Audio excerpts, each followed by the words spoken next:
In the high and far-off times, the elephant, O best beloved, had no trunk. He had only a blackish, bulgy nose as big as a boot, that he could wriggle about from side to side, but he couldn't pick up things with it.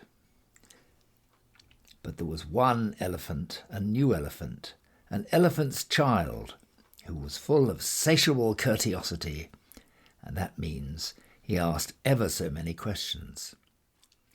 And he lived in Africa, and he filled all Africa with his satiable courteosity.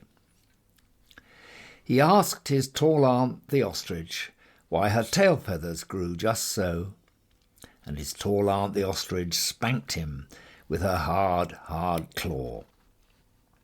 He asked his tall uncle, the giraffe, what made his skin spotty, and his tall uncle, the giraffe, spanked him with his hard, hard hoof, and still he was full of satiable courteosity.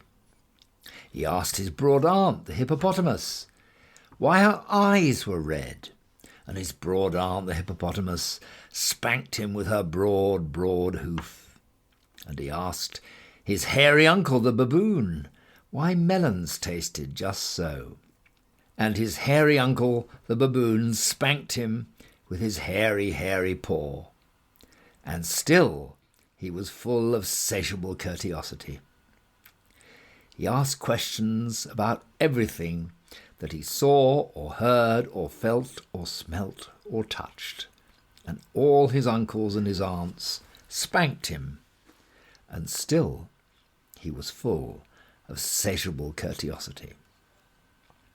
One fine morning in the middle of the procession of the equinoxes, this satiable elephant's child asked a new question that he'd never asked before. He asked, "What does the crocodile have for dinner?" Then everybody said, "Hush!"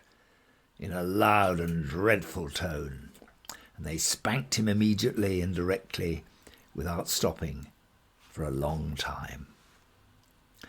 By and by, when that was finished, he came upon Colo bird sitting in the midst of a wait-a-bit thorn bush, and he said, "My father has spanked me, and my mother has spanked me, all my aunts and uncles have spanked me for my satiable courteosity, and still I want to know what the crocodile has for dinner."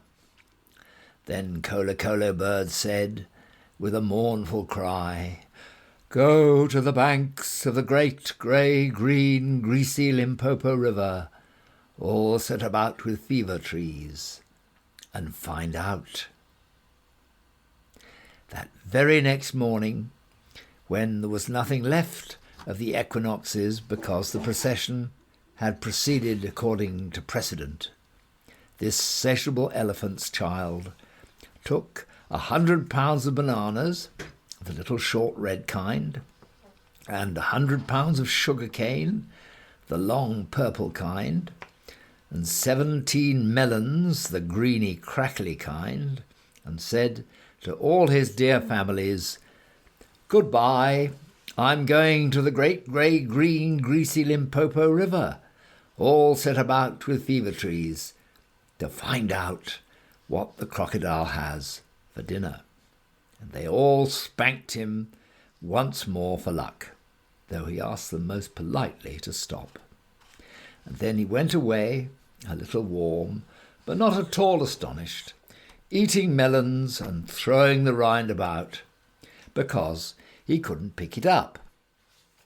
He went from Grahamstown to Kimberley, and from Kimberley to Karma's country, and from Karma's country he went east by north, eating melons all the time, till at last he came to the banks of the great grey, green, greasy Limpopo River, all set about with fever trees, precisely as Colo bird had said.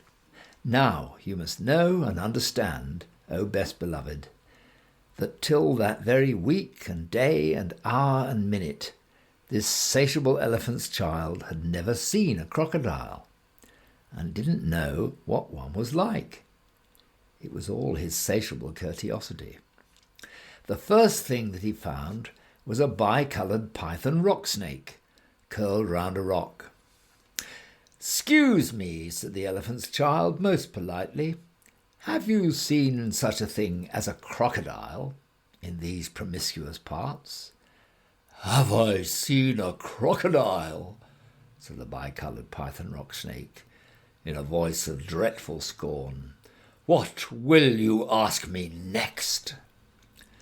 "Excuse me," said the elephant's child, "but could you kindly tell me what he has for dinner?"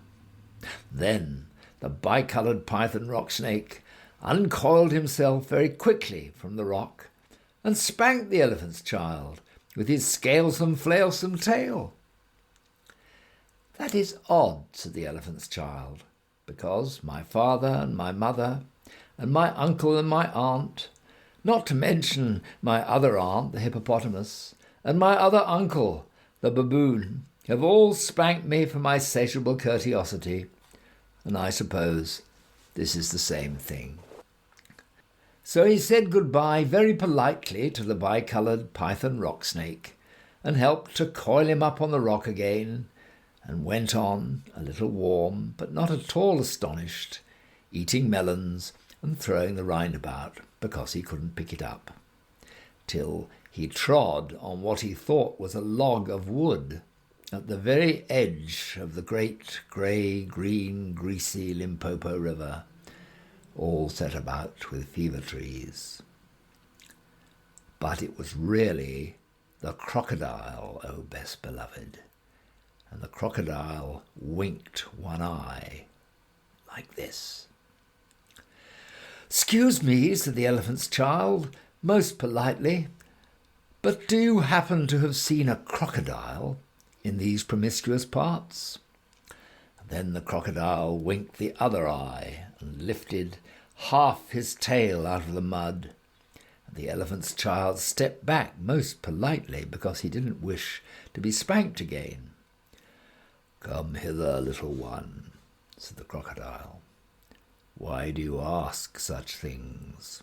"Excuse me," said the elephant's child, most politely, "but my father has spanked me, my mother has spanked me, not to mention my tall aunt the ostrich, and my tall uncle the giraffe, who can kick ever so hard, as well as my broad aunt the hippopotamus, and my hairy uncle the baboon, and including the bicoloured python rock snake, with a scalesome, flailsome tail just up the bank, who spanks harder than any of them, and so, if it's quite all the same to you, I don't want to be spanked any more." "Come hither, little one," said the crocodile, "for I am the crocodile," and he wept crocodile tears to show it was true. And then the elephant's child grew all breathless and panted and kneeled down on the bank and said, "You are the very person I have been looking for all these long days. Will you please tell me what you have for dinner?" "Come hither, little one," said the crocodile, "and I'll whisper." Then the elephant's child put his head down close to the crocodile's musky, tusky mouth, and the crocodile caught him by his little nose, which up to that very week, day, hour and minute had been no bigger than a boot, though much more useful. "I think," said the crocodile, and he said it between his teeth like this, "I think today I will begin with elephant's child." At this, O best beloved, the elephant's child was much annoyed, and he said, speaking through his nose like this, "Let go, you're hurting me." Then the bicoloured python rock snake scuffled down from the bank and said, "My young friend, if you do not now immediately and instantly pull as hard as ever you can, it is my opinion that your acquaintance in the large pattern leather ulster," and by this he meant the crocodile, will jerk you into yonder limpid stream before you can say Jack Robinson. This is the way bicoloured python rock snakes always talk. Then the elephant's child sat back on his little haunches and pulled and pulled and pulled, and his nose began to stretch, and the crocodile floundered into the water, making it all creamy with great sweeps of his tail, and he pulled and pulled and pulled. And the elephant's child's nose kept on stretching, and the elephant's child spread all his little forelegs and pulled and pulled and pulled, and his nose kept on stretching. And the crocodile threshed his tail like an oar, and he pulled and pulled and pulled, and at each pull the elephant's child's nose grew longer and longer, and it hurt him hideous. Then the elephant's child felt his legs slipping, and he said through his nose, which was now nearly 5 feet long, "This is too big much for me." Then the bicoloured python rock snake came down from the bank and knotted himself in a double clove hitch round the elephant's child's hind legs and said, "Rash and inexperienced traveller, we will now seriously devote ourselves to a little high tension, because if we do not, it is my impression that yonder self-propelling man of war with the armour-plated upper deck," and by that, O best beloved, he meant the crocodile, "will permanently vitiate your future career." That is the way that all bicoloured python rock snakes always talk. So he pulled, and the elephant's child pulled, and the crocodile pulled, but the elephant's child and the bicoloured python rock snake pulled harder, and at last the crocodile let go of the elephant's child's nose with a plop you could hear all up and down the Limpopo.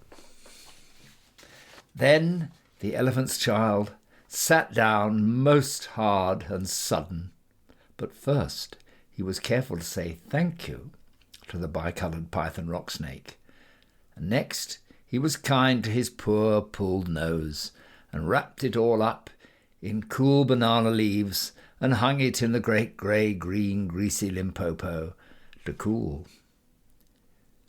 "What are you doing that for?" said the bicoloured python rock snake. "Excuse me," said the elephant's child, "but my nose is badly out of shape, and I'm waiting for it to shrink." "Then you will have to wait a long time," said the bicoloured python rock snake.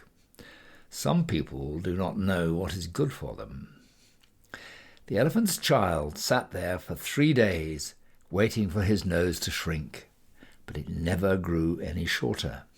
And besides, it made him squint, for, oh, best beloved, you will see and understand that the crocodile had pulled it out into a really, truly trunk, same as all elephants have today.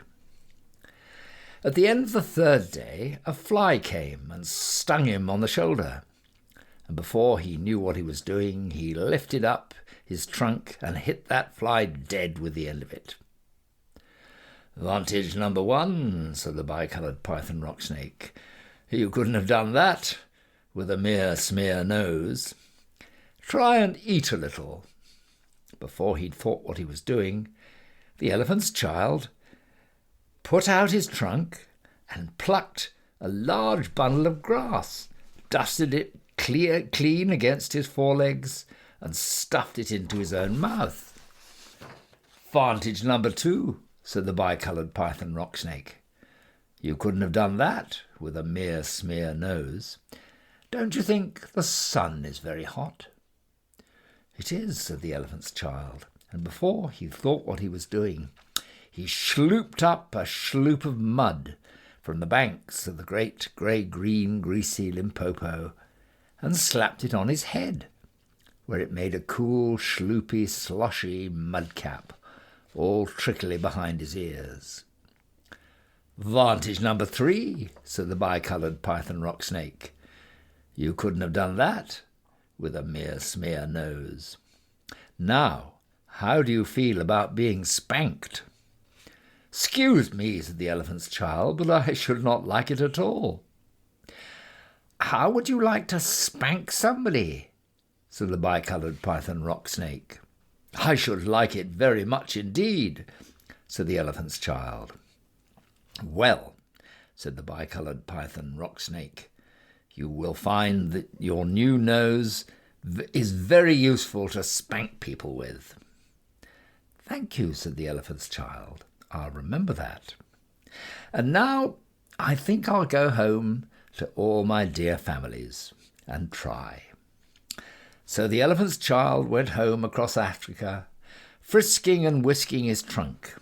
When he wanted fruit to eat, he pulled fruit down from a tree instead of waiting for it to fall, as he used to.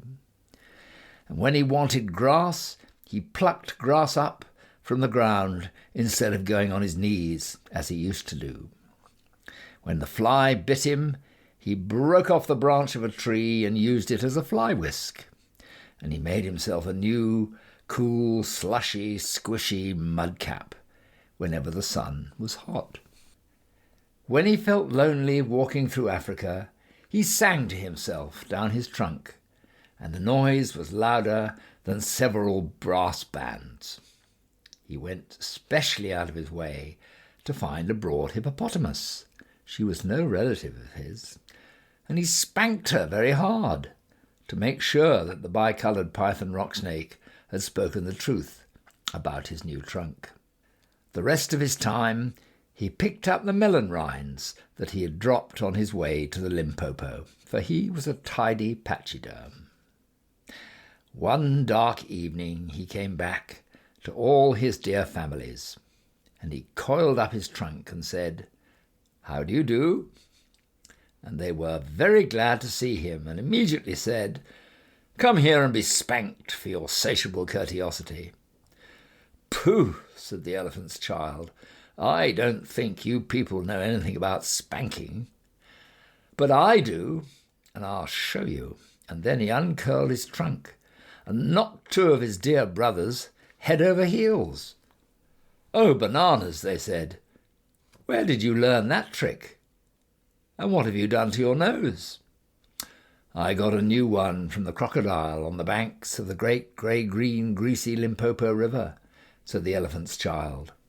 "I asked him what he had for dinner, and he gave me this to keep." "It looks very ugly," said his hairy uncle, the baboon. "It does," said the elephant's child, "but it's very useful."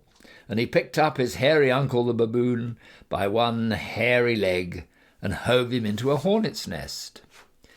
Then that bad elephant's child spanked all his dear families for a long time, till they were very warm and greatly astonished. He pulled out his tall ostrich aunt's tail feathers, and he caught his tall uncle the giraffe by the hind leg and dragged him through a thorn bush, and he shouted at his broad aunt the hippopotamus and blew bubbles into her ear when she was sleeping in the water after meals. But he never let anyone touch Colo Bird. At last things grew so exciting that his dear families went off one by one in a hurry to the banks of the great grey-green, greasy Limpopo River, all set about with fever trees, to borrow new noses from the crocodile. When they came back, nobody spanked anybody any more. And ever since that day, O best beloved, all the elephants you will ever see, beside all those you won't, have trunks precisely like the trunk of the satiable elephant's child.